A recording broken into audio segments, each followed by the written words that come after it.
This is my about 13-month update on my paludarium. I now have around 8 ember tetras and around 10 shrimp of different species, but most of them, I think like 6 of them are cherry shrimp, but then there's a couple other varieties. And then I have quite a few more aquatic plants since I first started. I haven't changed the filter in about 4 to 5 months. I do water changes once or twice a month and about 25 to 50%. Right now it's a little overfilled. It's usually a little lower than this. So this Palea is a hitchhiker that came from a greenhouse, and I was trying to get something that would offer some ground cover, and in the greenhouse it was actually pretty small. It only got about this big and looked pretty cool. Ever since I put it in here about, I don't know, 8 months ago, you can see it's gotten quite bushy, and if you look closely, it is everywhere. All these little guys are the Palea. This is apparently a pretty common plant in Florida. It's once you have it in your greenhouse, it's like impossible to get rid of, so that's going to be fun. I've been pulling them out one by one.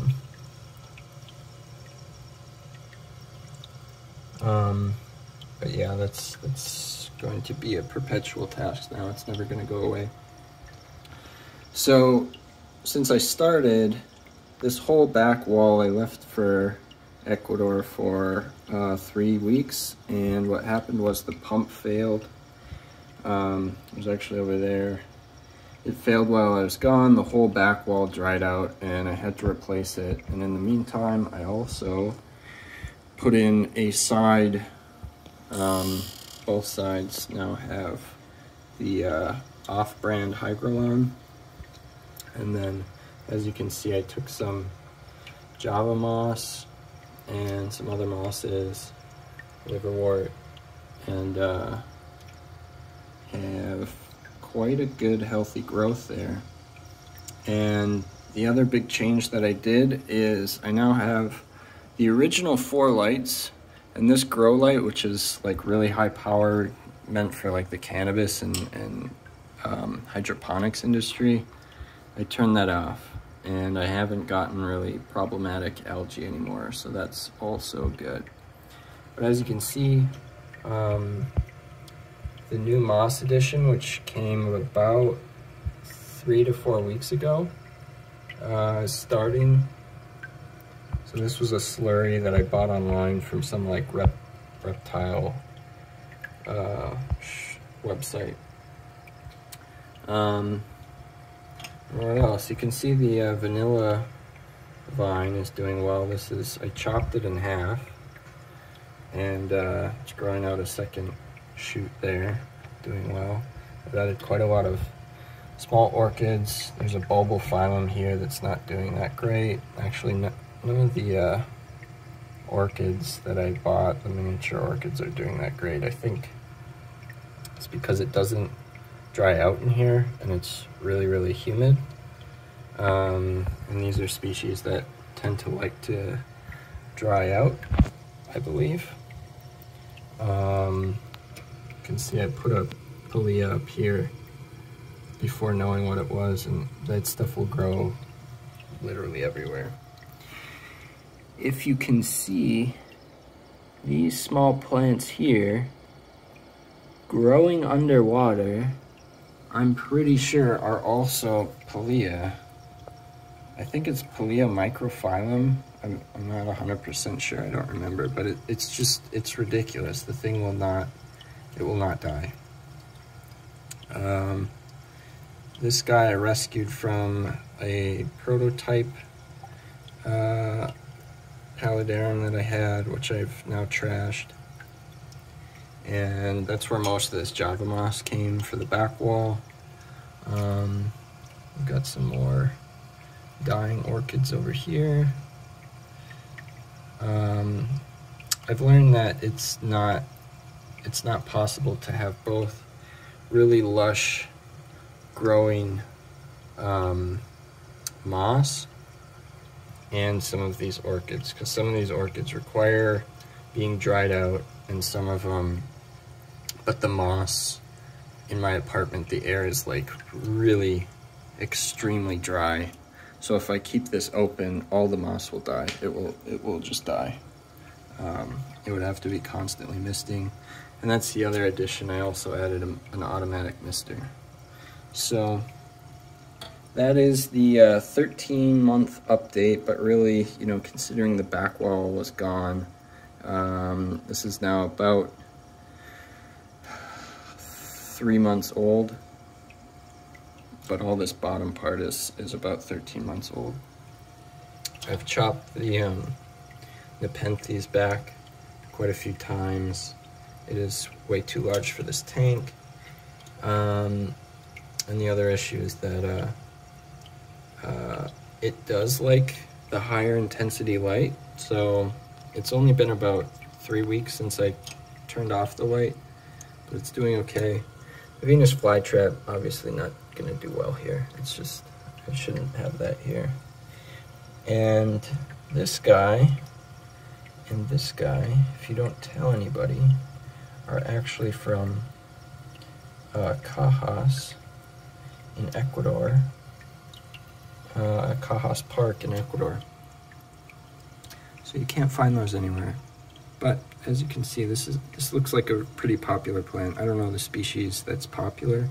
You can see it kind of looks like this, which is a hitchhiker from somewhere else. But this is a fully submersible plant. You can see the roots are down there. And yeah, underwater is doing fine. It's hard to grow without CO2, but the plants are doing well there, and the algae, importantly, is mostly gone. So let's go to the new tank. This is the new tank. So what I was trying to do here is basically recreate the same idea, but so this upper island is a bog, but now the focus is underwater. So this would be technically a riparium, whereas a paludarium is mostly land and some water. A riparium is mostly water and some land. So you can see a lot of plants in there, and if you look very closely, a lot of them are not doing well. A lot are melting, which I expected. There is a bacterial bloom on some of the driftwood, which is also expected. But over time, I expect it to fill in. This is also deionized water, so the plants will not thrive. And there's no CO2 input, so they will doubly not thrive. It's a pretty harsh environment for plants. They're pretty much just going to stay like this, pretty much. If I want more greenery, then I can add Java mosses and very fast growing plants, but most of the desirable plants will not be able to grow in this tank, just the same as the other. And then up above, this is about 2 weeks old, so it's not filled in at all. It's pretty new. I do have a automatic sprinkling system here, but you can see I have some pings, Drosera, and Helianthora. I've got jewel orchid here, and a lot of utricularia, the carnivorous, like, grass type plant. And you can see this is actually really promising. This almost looks like 100% new growth, and I put that in just last week. You can see small pings here. But yeah, this should grow in mostly with the utricularia. I forget if it's utricularia or urticularia. Anyway, and stupidly added some palea to fill in the corners.